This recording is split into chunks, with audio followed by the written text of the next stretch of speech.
பிரியமானவர்களே, ஆண்டவரும் இரட்சகருமாகிய இயேசுவின் நாமத்தில் உங்களை அற்புதமான கர்த்தருடைய வார்த்தைக்கு வரவேற்கிறோம். யோவான் 3 அதிகாரம் 3 நிக்கோதேமு என்கிற ஒரு மனுஷனுக்கு ஒருவன் ஜலத்தினாலும் ஆவியினாலும் பிறவாவிட்டால் தேவனுடைய ராஜ்யத்தில் பிரவேசிக்க மாட்டான். ஒருவன் மறுபடியும் பிறவாவிட்டால் தேவனுடைய ராஜ்யத்தை காண மாட்டான். இந்த நிக்கோதேமு யாரு? இவர் அன்றைக்கு இருந்த யூத சமுதாயத்தில் பெரிய ஒரு அறிவாளி, வேத பிரமாணங்களை போதிக்கக்கூடிய சிறந்த போதகர். நல்ல போதகரும் அறிவாளியும் நல்ல வேத ஞானமும் ஞானியும் அறிவாளியும் போதக திறமையும் உள்ள ஒரு பெரிய உயர்ந்த மனிதன். யூத சமுதாயத்திலே ஒரு உயர்ந்த மனிதனாய் எண்ணப்பட்டார்.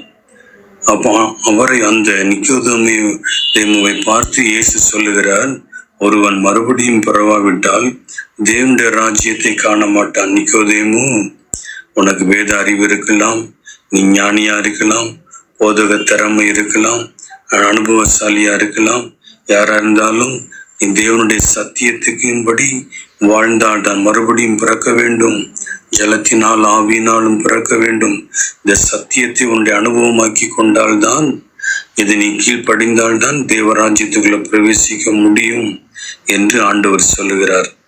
பிரியமானவர்களே, அவருக்குள் அறிவு திறமைகள் இருந்தது, ஆனால் சத்தியத்தை கை கொள்ளுகிற அனுபவங்கள் இல்லாமல் இருந்தது. அதைத்தான் ஆண்டவர் இங்கே ஞாபகப்படுத்துகிறார். அமெரிக்காவில் ஒரு பெரிய செல்வந்தர், மிகப்பெரிய பணக்காரர் ஒருவர், அவர் மரிப்பதற்கு முன்னாடி உயில் எழுதி வைத்திருந்தாராம். அந்த உயில்ல என்ன எழுதினாரும், தன்னுடைய பேரன் எவ்வளவு காலம் படிக்கிறானோ அது வரைக்கும் ஒரு பெரிய தொகையை அவனுக்கு அதில் கொடுத்துக்கிட்டே இருக்கணும்னு சொல்லி, படிக்கிற நாள் வரைக்கும் கொடுத்துக்கிட்டே இருக்கணும்னு சொல்லி அதில் எழுதி வச்சிருந்தார். அந்த பேரனும் படிக்க துவங்கினா ஆயுசு காலம் முழுவதும் அவன் படித்து கொண்டே இருக்கிறான். எப்படி படிச்சுட்டு இருந்தாதான் அந்த பணத்தை நான் பெற்றுக்கொள்ள முடியும், படிப்பை நிறுத்திட்டா பணத்தை பெற்றுக்கொள்ள முடியாது, என்னோட தாத்தா சொல்லி எழுதி வச்சிருக்கிறான்னு சொல்லி பணத்தை பெற்றுக்கொள்வதற்காக அந்த படிப்பை பயன்படுத்தி ஆயுசு காலம் முழுவதும் படிக்கிறான். ஆனால் படித்ததுக்கு ஒரு வேலை அவன் செய்யலை.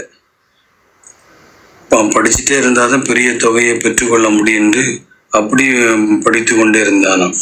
பாருங்க, படித்துக்கு தகுந்த மாதிரி நல்ல ஒரு வேலையில் போய் ஸ்டடி ஆகணும், செட்டில் ஆகணும்னு நினைக்கல. அநேக கிறிஸ்தவர்கள் இப்படிதான் இருக்கிறாங்க.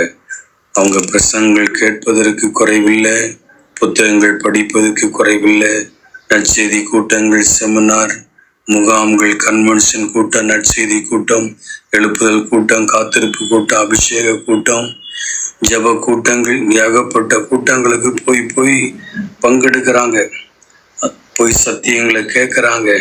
யூடியூப் வாயிலாக, வாட்ஸ்அப் வாயிலாக தாராளம் கேட்குறாங்க. நல்ல காரியம்தான். ஆனால் கேட்பதுதான் ஆவிக்குரிய அனுபவம் அப்படின்னு நினைக்கிறாங்க. இல்லை, கேட்ட சத்தியத்தை நம்ம வாழ்க்கையில அப்ளை பண்ண வேண்டும், நடைமுறை நாம் படுத்த வேண்டும். கேட்ட சத்தியங்களின்படி வாழ நம்மை அர்ப்பணித்து நாம் அதற்கு ஒப்பு கொடுத்து இந்த சத்தியங்களுக்கு நம்ம ஒப்பு கொடுத்து வாழும் பொழுதுதான் உண்மையான ஆசீர்வாதங்கள் வர துவங்குகிறது. ஆனால் அநேகர் அப்படி எல்லாமே வெறும் படிப்பை தனியா பிரித்து படித்து பட்டங்களை வாங்கி அதுதான் ஒரு தெய்வீக அனுபவம் அப்படின்னு நினைக்கிறாங்க. கிடையாது. ஆனால் அப்படி படிக்கிறாங்க, பட்டங்களை வாங்குறாங்க, ஆனால் அவங்க வாழ்க்கை நிலையை பார்த்தா முரண்பாடாக இருக்கு. முரணான ஒரு வாழ்க்கையா இருக்கு, கடினமான ஒரு வாழ்க்கையா இருக்கு. ஒரு பொறுமையோ நிதானமோ இல்லை, பயங்கரமா கோவப்படுறாங்க, ஒரு அமைதலா போக முடியல, விட்டு கொடுக்க முடியல, சகித்து கொள்ள முடியல, பிரச்சனைக்குரிய ஒரு வாழ்க்கையா இருக்குது. ஜென்ம சுபாவ கோளாறுகளோடு இருக்கிறாங்க. இவ்வளோ படிக்கிறாங்க, பட்டம் வாங்குறாங்க, எல்லாம் இருந்தாலும் வாழ்க்கையில ஒரு தெளிவோ நிதானமோ ஒரு அமைதலோ இல்லாத நிலையா இருக்குது. என்ன காரணம்? தெய்வீக சம்பந்தமான ஒரு அனுபவம் வாழ்க்கையில இல்லை. ஆகவே நம்முடைய வாழ்க்கையில நாம் எவ்வளவு கற்றாலும் அதை வாழ்க்கையில் அப்ளை பண்ணி அதை நடைமுறைப்படுத்தினாதான் ஒரு தேவ சமாதான தெய்வீக மாற்றங்கள் நமக்குள்ளே உண்டாகும் பிரியமானவர்களே. அதைத்தான் நிக்கோதேமுவிடத்தில் ஆண்டவர் சொல்லுகிறார். அவர் சிறந்த ஞானியும் அறிவாளியும் போதகரும் அந்த யூத சமுதாயத்தில் தலைவருமாய் இருந்தாலும் மறுபடியும் பிறக்கவில்லை. ஜலத்தினால் பிறந்த அனுபவம் இல்லை. அப்படி ஜலத்தினால் பிறந்தாதான், ஞானஸ்நானம் எடுத்தாதான், பரிசுத்தாவி பெற்றுக்கொண்டு சாட்சியாய் வாழ்ந்தாதான் தேவராஜ்யத்துக்குள்ள பிரவேசிக்க முடியும். இந்த சத்தியத்தை அவர் அர்ப்பணிக்கல.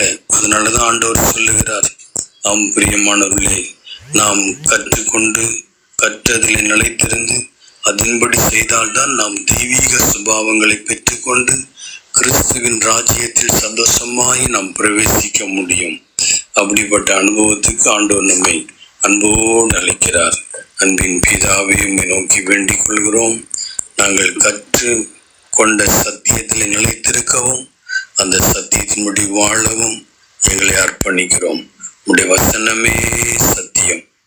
ஆண்டவர் அந்த சத்தியத்தை அறிந்து கொண்ட ஜனங்கள் ஸ்திரமா இருப்பார்கள், உறுதியா இருப்பார்கள். உடைய சத்தியம், நம்முடைய வசனம் சமூலமும் சத்தியமுமா இருக்கிறது.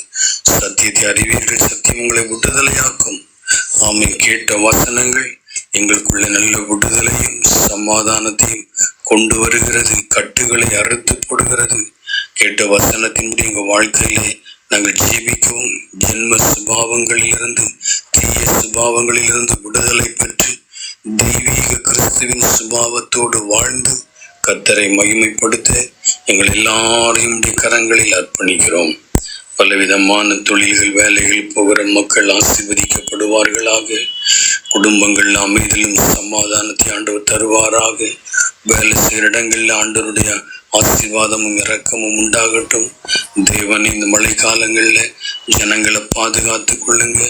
ஆண்டவரே, உம்முடைய திக்கற்ற மக்களுக்கு, ஏழை எளிய மக்களுக்கு உம்முடைய சகாயமும் உதவியும் ஒத்தாசையும் பராமரிப்பும் ஆசீர்வாதமும் அனுகூலமும் கர்த்தரும் கிருபையாய் செய்து தருவாராக.